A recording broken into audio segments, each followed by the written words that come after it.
ఈరోజు అఖిల భారతీయ విద్యార్థి పరిషత్ తెలంగాణ రాష్ట్ర వ్యాప్తంగా జరుగుతున్నటువంటి గురుకుల పాఠశాలల మరణ హోదాల కారణంగా ఈరోజు అఖిల భారతీయ విద్యార్థి పరిషత్ అప్సిగూడ శాఖ ఆధ్వర్యంలో ర్యాలీ నిరసన కార్యక్రమం నిర్వహించడం జరిగింది.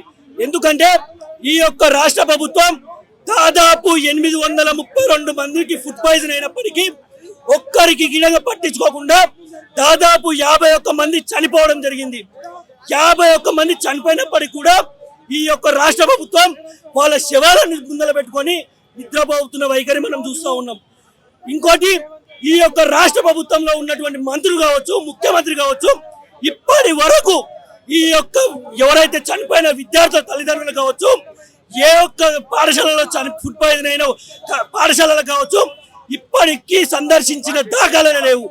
ఈ రోజు చూసుకున్నట్టయితే ఢిల్లీకి 21 సార్లు పోవడానికి సోయున్న ఈ ముఖ్యమంత్రి గారికి ఈ యొక్క రాష్ట్ర ప్రభుత్వంలో ఈ యొక్క రాష్ట్రంలో సంవత్సరం అవుతున్న విధంగా 51 మంది చనిపోతే ఒక్కరి తల్లిదండ్రుల పరామర్శించిన దాఖలు లేవు.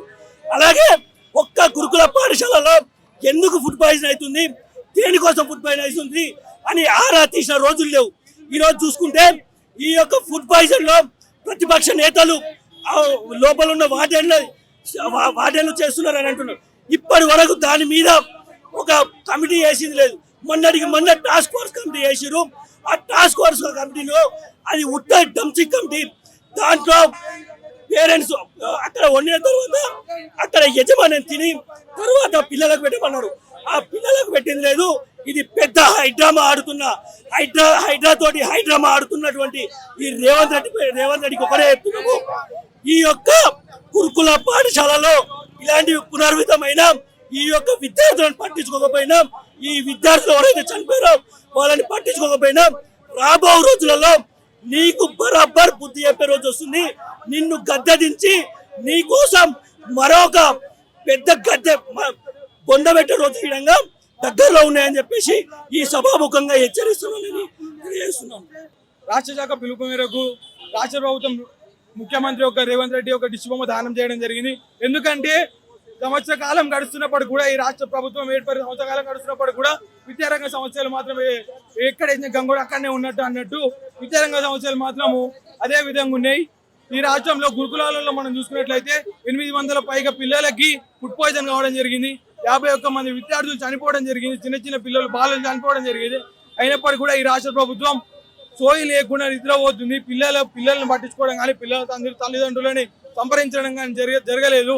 ఈ రాష్ట్ర ముఖ్యమంత్రికి ఎంతసేపు ఆయన సీట్ని కాపాడుకోవడానికి కోట్లు కుమ్మరించడమే తెలుసు తప్పిస్తే ఈ తెలంగాణ రాష్ట్రంలో విద్యార్థులని, నిరుద్యోగులను పట్టించుకునే ఉద్దేశమే లేదు. ఇదే విధంగా మొండి వైఖరి కనుక ఈ రాష్ట్ర ప్రభుత్వం చూపిస్తే ఈ పిల్లలకి చనిపోయిన ఏదైతే 51 మంది విద్యార్థులు ఉన్నారో వాళ్ళకి న్యాయం జరగాలి. జరిగేంత వరకు కూడా మేము కొట్లాడుతాం, ఉద్యమాలు చేస్తూనే ఉంటుంది. ఇదే మొండి వైఖరి కనుక ఈ రాష్ట్ర ప్రభుత్వం చూపిస్తే గత ప్రభుత్వానికి ఏ దుస్థితి అయితే పట్టిందో అదే దుస్థితి ఈ రాష్ట్ర ప్రభుత్వానికి కూడా పడుతుంది. అలుపెరగని ఉద్యమాలు అడుగడుగున రేవంత్ రెడ్డిని అడ్డుకొని ఉద్యమాలు చేసి ఈ రాష్ట్ర ప్రభుత్వాన్ని గత్త దింపేంత వరకు కూడా ఏబీపీ నిద్రపోదని చెప్పి హెచ్చరిస్తా ఉన్నాము.